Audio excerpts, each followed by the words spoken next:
నమస్తే గై24 న్యూస్. రాజన్న సిరిసిల్ల జిల్లా ఎల్లారెడ్డిపేట మండలం అల్మాస్పూర్ గ్రామంలో నూతనంగా ఏర్పాటు చేసిన ఛత్రపతి శివాజీ విగ్రహాన్ని ఆవిష్కరించే కార్యక్రమంలో జిల్లా బీఆర్ఎస్ పార్టీ అధ్యక్షుడు తోట ఆగన్న పాల్గొన్నారు. ఈ సందర్భంగా శివాజీ విగ్రహానికి పుష్పమాలలు అర్పించి ఘన నివాళులు అర్పించారు. గ్రామస్తులు, పార్టీ నేతలు, ఇతర ప్రముఖులు కార్యక్రమానికి హాజరయ్యారు.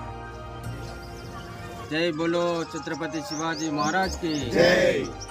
రాజన్న జిల్లా ప్రజలందరికీ కూడా సోదరులందరికీ ముఖ్యంగా యువ మిత్రులందరికీ ఈరోజు ఛత్రపతి శివాజీ మహారాజ్ జన్మదిన శుభాకాంక్షలు తెలియజేస్తూ,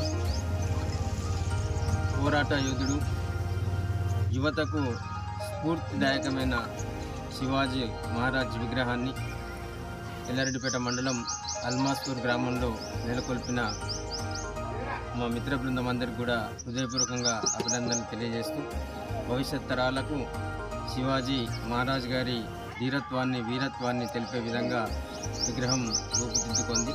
తప్పకుండా వారి స్ఫూర్తితో, వారి పోరాట పట్టుమతో భవిష్యత్ తరాలన్నీ కూడా ముందుకు పోవాలని చెప్పేసి, గొప్పగా ఎదగాలని చెప్పేసి, సామాజికంగా, ఆర్థికంగా ఎదగాలని చెప్పేసి కోరుకుంటూ, మరొకసారి అల్మాస్పూర్ గ్రామ పెద్దలందరూ, ముఖ్యంగా యువత విగ్రహావిష్కరణ ఈ కార్యక్రమానికి నన్ను ఆహ్వానించినందుకు హృదయపూర్వకంగా అభినందనలు, ధన్యవాదాలు తెలియజేసుకుంటా ఉన్నాను.